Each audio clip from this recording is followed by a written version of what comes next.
Welcome to the Clubhouse Corner with Benny, Moose, and Eddie. Straight from Fremont to the Clubhouse. Dive into a world where East Coast golf elegance meets West Coast chill. Well, Eddie, here we are again, episode 13. 13, unlucky for some, right? 13. Lucky for most, though. Yeah, I feel lucky today, though. I do, too. Yep. It's a good one.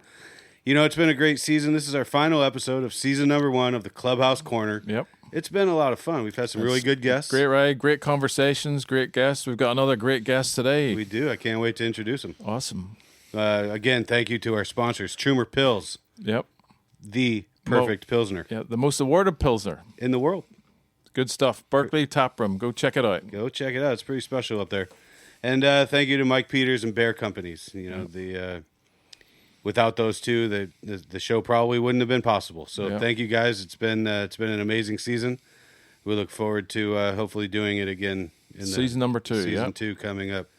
A couple other people I want to thank as well here at Four Finger Studio, Deegan and Josh, the producers. Obviously at KNBR, Murph and Marcus for really pumping up the Clubhouse Corner podcast and the show on Saturday mornings and leading up to the shows as well. And then Paul Frere, he's the one that made this whole thing happen. It wouldn't have been possible really without Paul asking, hey, Benny, do you want to go and do a radio show? Yeah, this has been a fun ride. It has. It really is. It's a professional operation here. Deegan and Josh do a great job turning tragic into magic, especially the two of us, Benny Moose. Well, it is sometimes more tragic, but then it always turns into magic. Into magic, that's right. It turns into magic. So you mentioned we have a great guest. So, a friend of ours and an accomplished local golfer, a co-member at Larincanada with myself. I'd like to introduce Bob Miroyan. Thank you, Bob, for being here. Hey, thank you, Benny. Nice to see you, Eddie. Welcome. It's great to see you too, Good Bob. to be back with all you guys. Absolutely. It's been way too long. Exactly. I've played a few rounds of golf with you, Bob, and I'm always enamored at the fact of your consistency and your play, and your ball striking and your focus, and we'll talk a lot about that today if you don't mind. Sure, whatever you wish. All right. When I say accomplished, it's competition golf is tough. A lot of people don't have that ability to kind of turn it on and keep it on when it's time to tee it up. And I think if my memory is correct, you have 6 championships? Yes. Wow. Yeah. Lucky. Half a dozen. Number 7 coming up next year, right, Bob? I hope You'll be so. back in action? I hope so. We'll see. Takes a lot of practice, a lot of effort, and a little bit of luck along the way, too. So you've been out of the golf for the last couple of years, Bob, right? Had a couple of shoulder surgeries? Yes. I'm 65 years old now, almost 66. And You'll be shooting your age pretty soon then. If I stop on the 14th hole, maybe. The 14th. But I fell down jogging a few years ago and that allowed me to have one shoulder operation. That was your left or your right? That was my right shoulder, where I had a reverse shoulder surgery where they put new artificial parts in my shoulder and reversed the ball in the socket.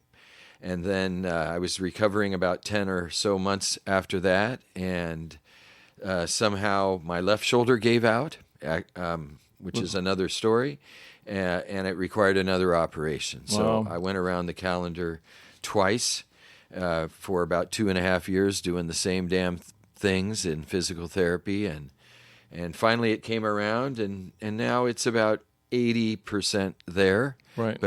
But still I do my physical therapy, and I've still got a ways to go. What's 80%? Your shoulder or the golf game?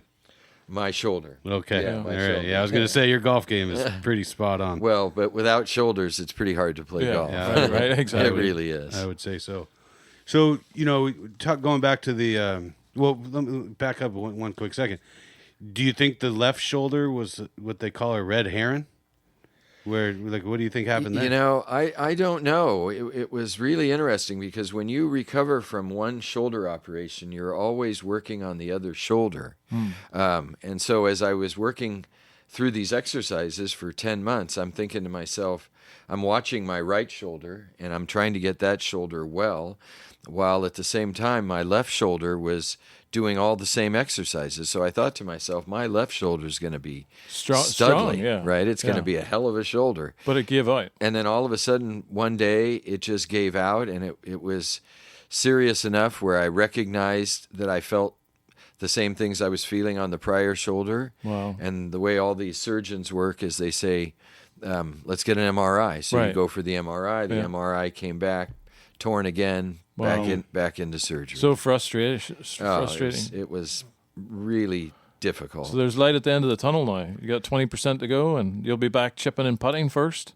Well, I'm playing now. Okay, good. And I can play okay, but it's different because my body parts just don't work the same. Right. And when things don't work the same, then it's really hard to be consistent. For sure.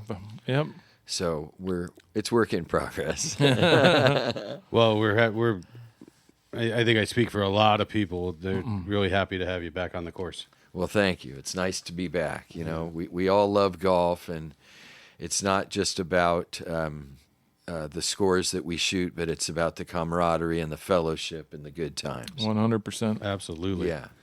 So just if you could pick one of your championships, going back to the beginning, which one stands out the most?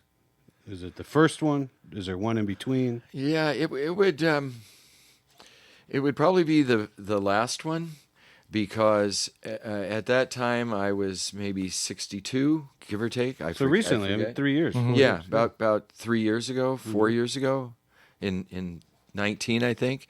But the reason why that one was a little more enjoyable was because I beat several young guys. Yeah. And it's always fun to beat somebody decades younger than you. For sure. They bombed the ball. They bomb the ball so much farther than I do. Mm-hmm. But there's, I think, strategies and ways to beat people who hit the ball farther than you. And probably the easiest way is just get that ball on the green first. Mm-hmm. And if you keep hitting greens in regulation, well, then they know, maybe they know, after they've hit it past you, that you will probably be on the green. Right. Mm-hmm. And so that little bit of pressure, I think, just kind of builds throughout a round, and maybe at some point in time you can pass on a few seeds of doubt that might enter their mind, mm-hmm. and that's when you might have a chance to win. And there's so many things about golf. People ask me, why do you like golf? And the answers that I've always kind of come up with is I really enjoy constructing a golf swing. Mm-hmm. Everybody does. That's why we practice, because you want to construct a golf swing that will work under pressure in ideally tournament situations. But then there's the variety of playing different courses. Obviously, hitting the ball is a lot of fun. Short game requires more work. But the management of the game and the preparation for certain events is what brings me the most joy, because I find that preparation tends to pay off. Mm-hmm. Hard work pays off. Yeah, and I just love the strategy of it. It's not just a game where you hit a ball and try to make putts, but there's, I think, a lot more to it than that. And what I've really enjoyed doing in trying to learn about those things is reading various psychology books on golf, or even listening to the great players of the past and hearing what they have to say. Do you have a favorite golf psychologist by any chance? Well, I think the one that I've enjoyed the most is Bob Rotella. Yeah, he's like the grandfather of it. Yeah, I mean, he I also feel that golf is a like many things. Mm-hmm. It's very complex, very difficult, and it's really fun to bump into people who simplify things.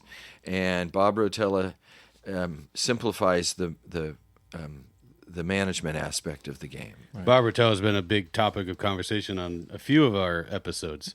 So listeners out there, check it out. He's got, 15 books? He's got probably about 30 books. 30 books. Yeah, I think the most famous one is Golf is Not a Game of Perfect. I just loaned out one of the books, the 15th Club.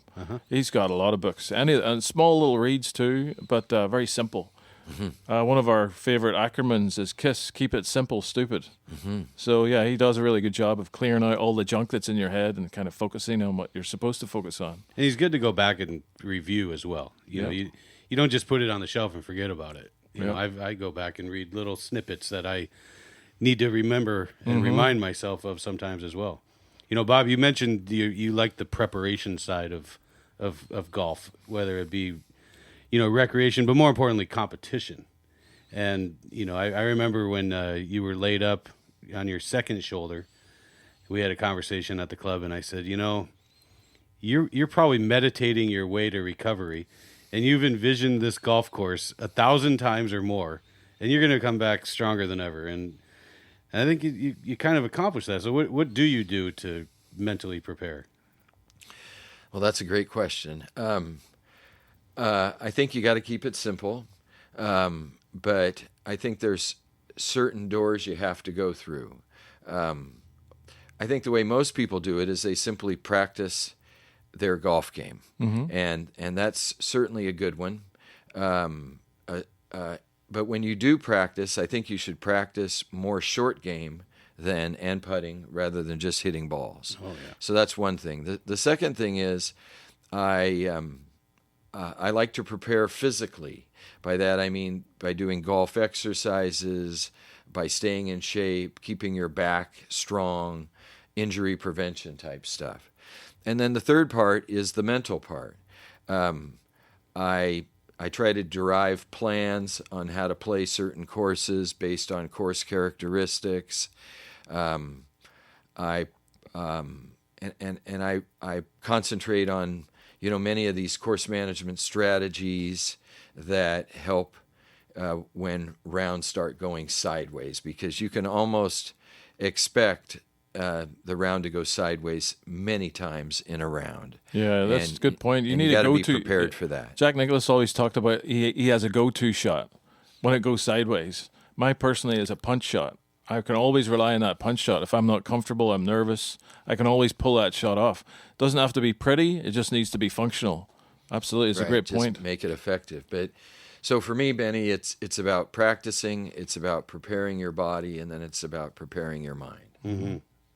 Yeah, we've said 100 times on the show over the last few weeks that golf is probably the most difficult game to play.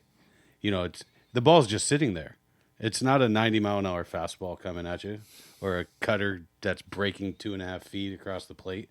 It's just sitting there. It should be easy. Well, I mean, what? But you go through your steps of preparation. You kind of keep it simple, stupid, and go back to your basics. But I think in the competition world, I think that's probably the most mentally challenging for me but I love competition. I hate losing.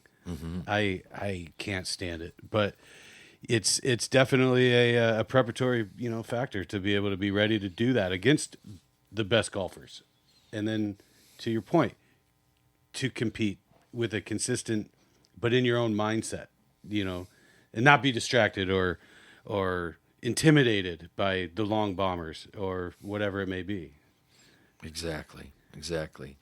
I've always thought that the swings are all the same, but only the minds are different, and the best minds win. Yeah.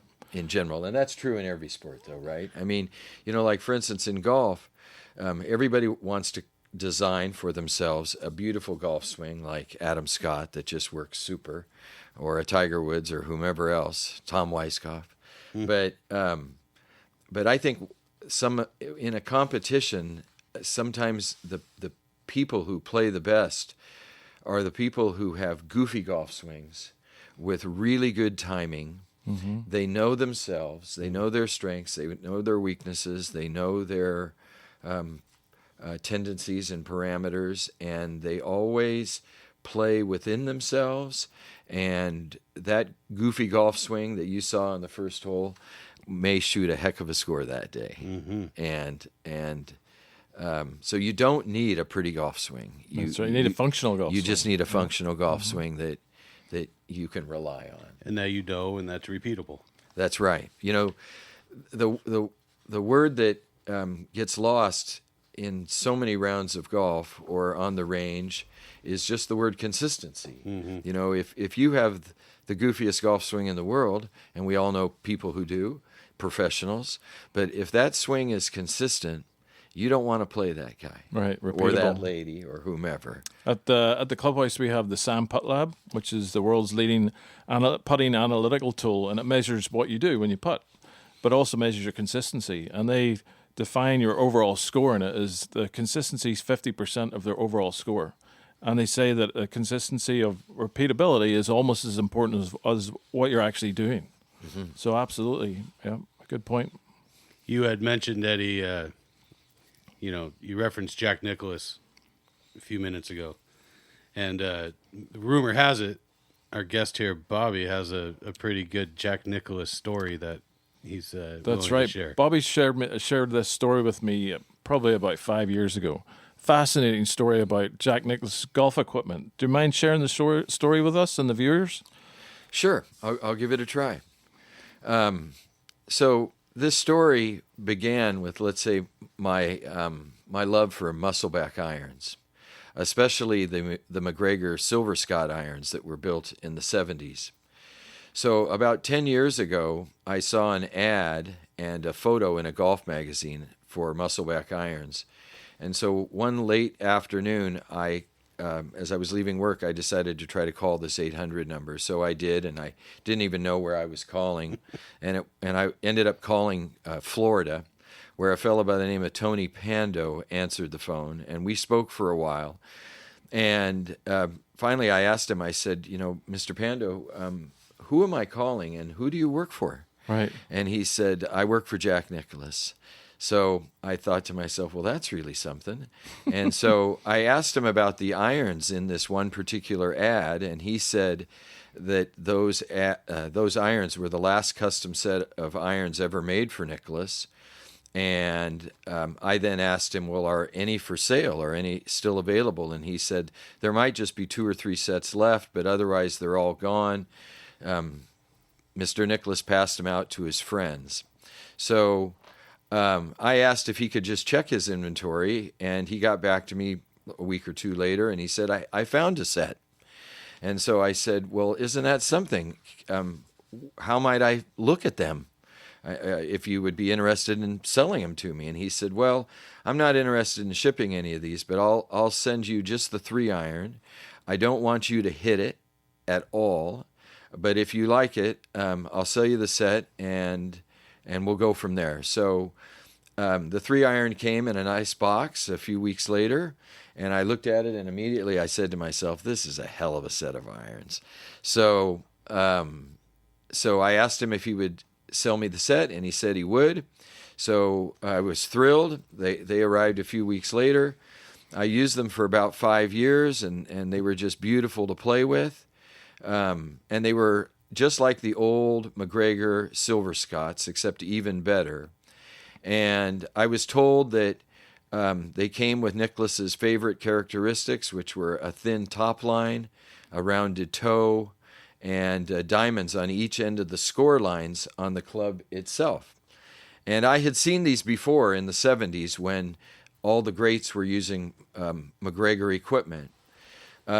So I stayed in touch with Tony over a few years, and he, over our conversations, he told me that he was from Castro Valley, right here in the Bay Area. So one day he said he was coming out to see his family, and he wanted to catch a 49er game, but he didn't know how to get tickets, so I got him tickets to the game. And we met at a local coffee shop, and we talked all about, golf equipment, especially McGregor equipment. And then I asked him in the coffee shop, I said, who made these irons for Jack Nicklaus? And he said, it was Mr. Clay Long. Clay made all of Nicklaus's equipment, and he is the master club maker like no other. So a few weeks went by, and I checked in with Tony to see how he liked the game. And then I asked him, I said, would it be possible for me ever to meet Mr. Long?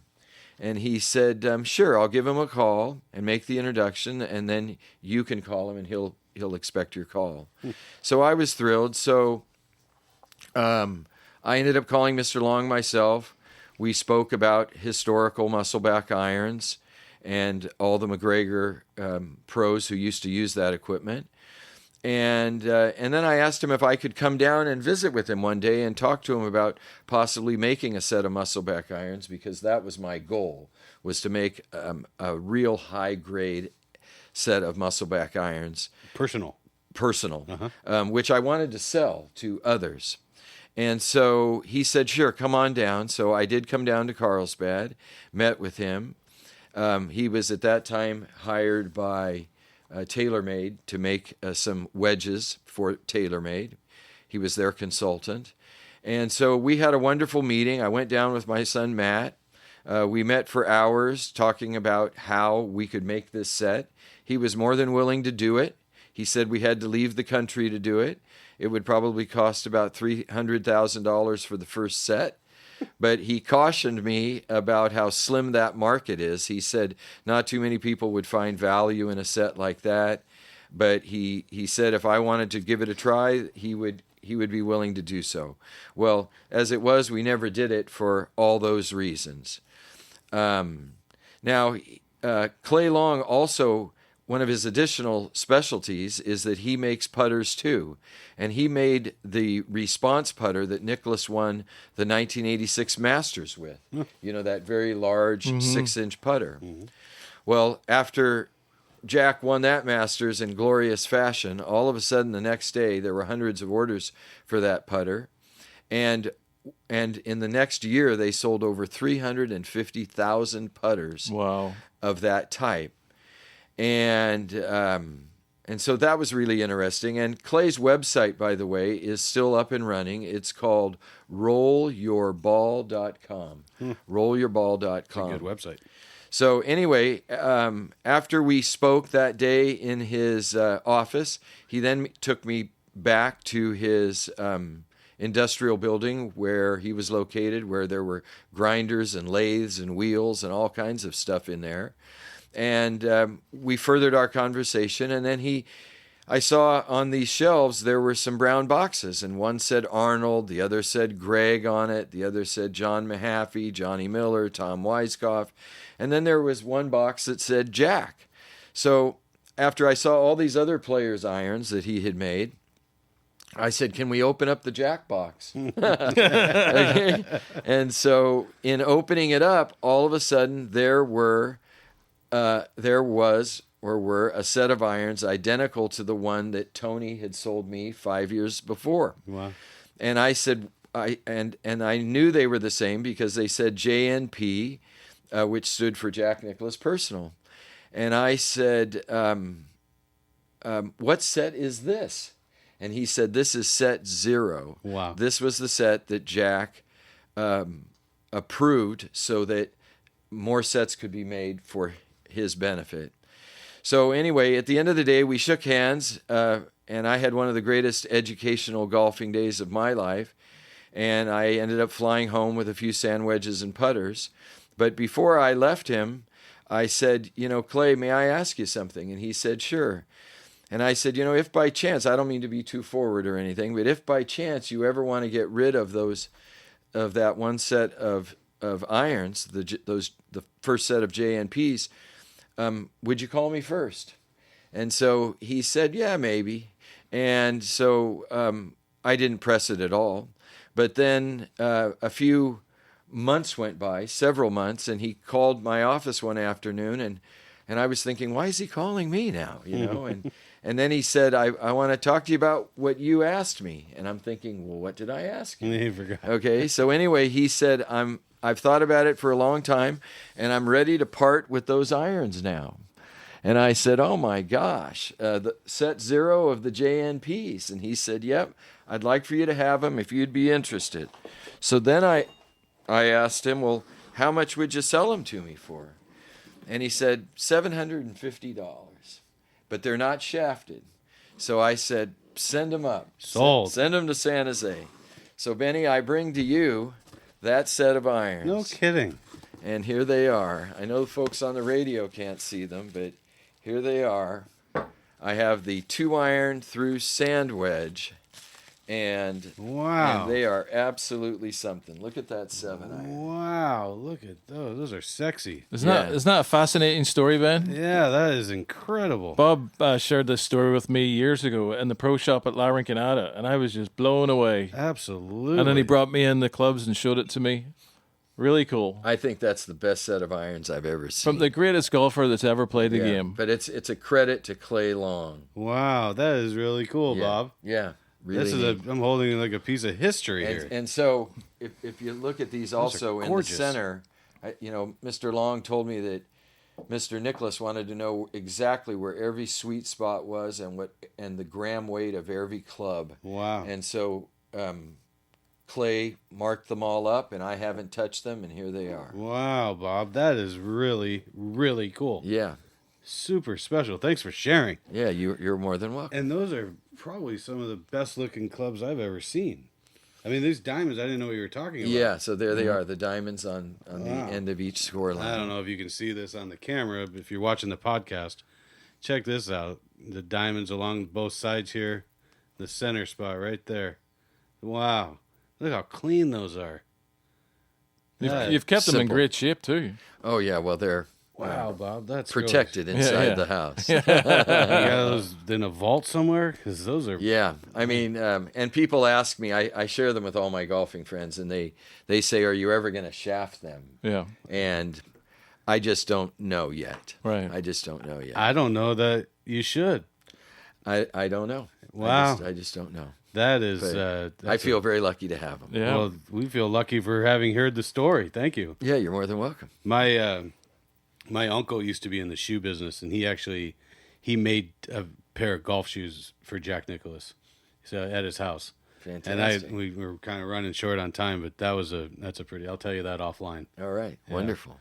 Well, thanks for sharing that, Bob. And Bob, thank you, for being here. It really means a lot. Well, thanks for inviting me, you guys. Good to see you. Good to see you too, Bobby. For all of your social, corporate, relaxing needs, be sure to check out the Clubhouse up in Fremont. For all of your golfing needs, reach out to Eddie at FremontClubhouse.com. That's right. All of your golf equipment needs, your lessons, private or group, corporate events, bocce ball, etc. Full bar. 19th hole, just a chip shot away from the first tee. That's right. So, Eddie, again, this has been a lot of fun. It's a shame season 1 has come to an end, but I'm looking forward to season 2, Benny Moose. Yeah, me too. I hope it comes to fruition, and we can keep this thing moving along. But anyway, Eddie, what do you do? Turn tragic into magic. One golfer at a time. That's right. Bobby, thanks again, everybody. Hit them straight, not often, and we'll see you on the fairway soon. You betcha. Good to be with you guys. All right. Take care. Thanks, Benny.